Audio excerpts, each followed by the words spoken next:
Okay, so let's go ahead and prove Stewart's theorem today. Okay. So the claim is that if you have a triangle, any triangle, okay, it doesn't have to be inscribed or anything like that, just any old triangle. Okay, and we're going to label this the way it's conventionally labeled so that the viewer can be convenienced thereby. Okay, if you have any Sevian here, and let's see, how is this typically? Well, there would be A, B, C, and then little b, little c.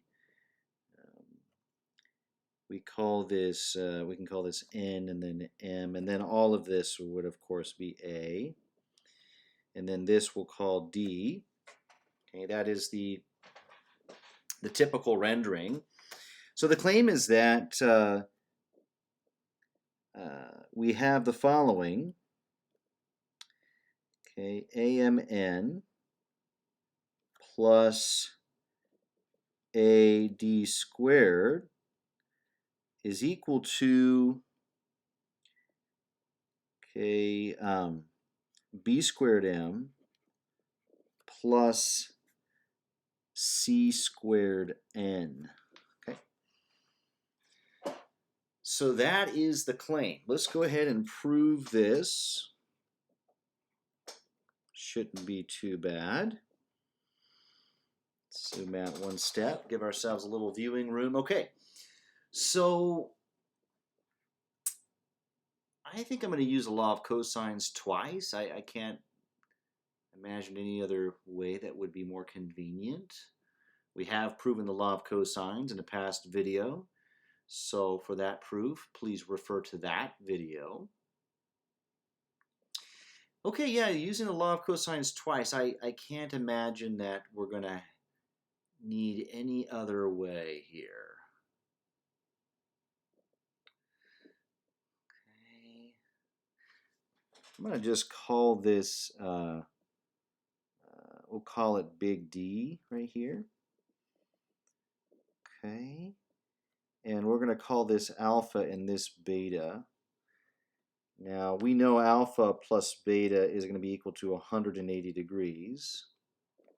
Okay, which means clearly that beta is going to be equal to 180 degrees minus alpha. Okay, we're going to go ahead and establish that right off the bat. Okay, now using the law of cosines with this triangle here, I'm going to have, so by the law of cosines, okay, we've got little b squared is equal to little n squared plus little d squared minus 2nd cosine of beta. Okay, good.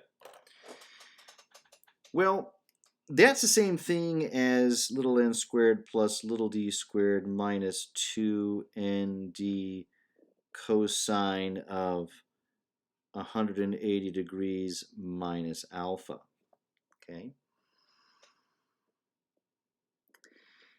Okay, and that's the same thing as little n squared plus little d squared minus 2nd, and then using the expansion for cosine, that's going to give us cosine of 180, cosine of alpha, plus sine of 180, sine of alpha.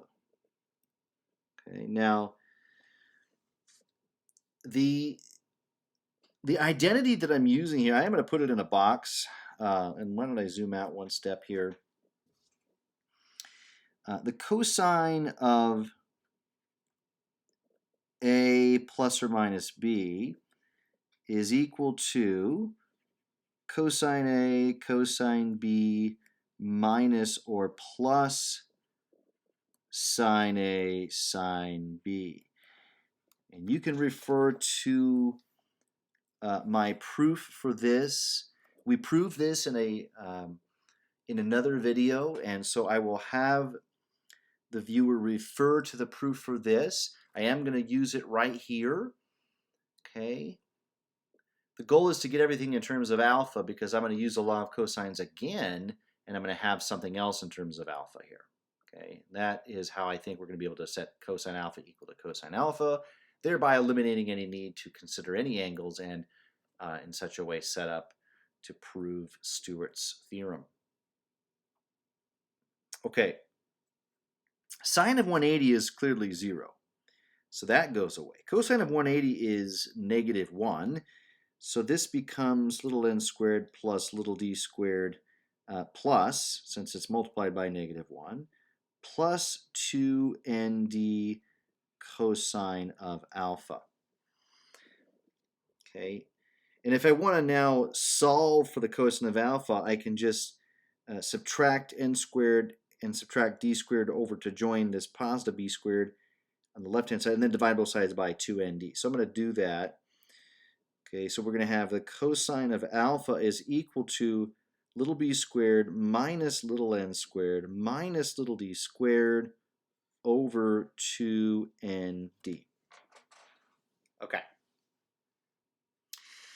So by the law of cosines, we know that that is a true statement. But we also know by the law of cosines, okay, that c squared, so we'll say also by the law of cosines, okay,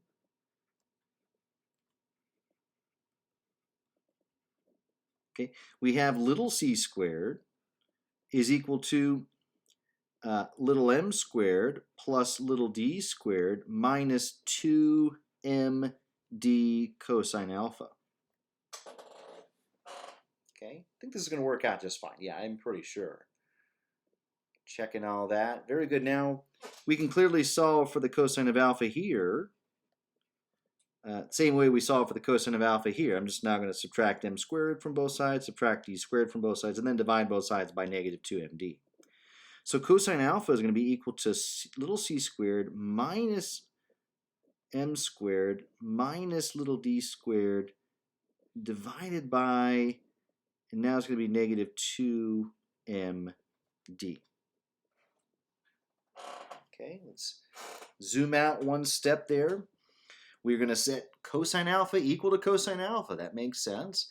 In doing so, we are going to have, I'm going to use this base over here, we're going to have little b squared minus n squared minus little d squared over 2nd is equal to little c squared minus m squared minus little d squared over -2m little d. All right. We can definitely, and let's just check to make sure that that is, yeah, that's been written down all correctly. Okay, we can clearly multiply both sides by 2. We can clearly multiply both sides by d. D can't be 0. D is something other than 0, something greater than 0 there. Okay. And now we can multiply both sides by n, and we can multiply both sides by -m. Okay. And in so doing, we're going to get -m times b squared minus n squared minus d squared on the left-hand side. Okay, good. And then on the right-hand side, we're going to have n, and then it's going to be little c squared minus m squared minus little d squared, like so. Okay, well, we got everything we want. We just now need to arrange it accordingly. Let's not forget that n plus m is equal to a, right? Let's not forget that. Segment addition postulate. That's not very challenging to see that. All right. Why is that important? Well, because we got a in the statement here, and we don't have a here, but we want it here. So we're going to have to find a way to make it happen. Okay, let's use the distributive property. We're going to have negative b squared m plus mn squared plus d squared m is equal to c squared n minus m squared n minus d squared n. Okay, let's check all of our operations there, making sure we've committed no careless mistakes. Okay. Very good. Yeah, that looks good. Okay. Now, what are we looking for? Well, the c squared n that works. That's what we want. We have that here. Now we got a negative b squared m, but if I add that over, I'm going to have exactly what I want to have on the right-hand side. Let's go ahead and add b squared n m over to join c squared n, and I'm going to add m squared n, add d squared n over here so that we can get a step closer. Okay, good. So, So this is staying the same, m n squared. This is staying the same here. Okay. Oops. Okay, and then this is going to join over here. So adding m squared m over, and then adding d squared n over. Okay, and then of course we still got our c squared n, and we're going to add the b squared m. Okay. Let's take a close look at that and confirm that we have made no careless mistakes. All right, so far, so good. Yes, everything looks good. Now notice the right-hand side is just as we want it, right? All we need to do is apply the commutative property, and we have exactly what we hope to have here, right? All right. Left-hand side, we have to find a way to get an a. We have to manufacture an a, but look, we can do that because we know n plus n equals a. Now, if I want to, these two terms, the second and the fourth terms here, I can factor out a d squared, so let's do that. And if I factor out a d squared, I'm going to have an m plus n, which I know is equal to a. That's convenient. That's convenient. And then with the first and third terms, notice I can factor out an mn, can't I? Yeah, and then guess what I'm going to have? M plus n. That was nice. All right. Little did I know this is going to work out so easily, but it did. M plus n is equal to a. Let's go ahead and plug it in. So we have a d squared plus amn is equal to c squared n plus b squared m. And let's go ahead and just use the commutative property to write it the way that we had it originally expressed up here. There we go.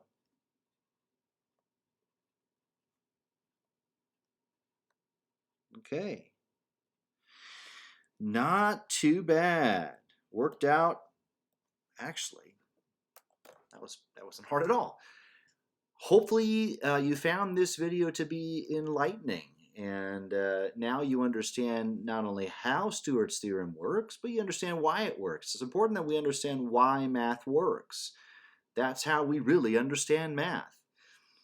Let me know if you have any questions, comments, and concerns. We always appreciate recommendations for future content. Have a great rest of your evening, and we will see you in the next video.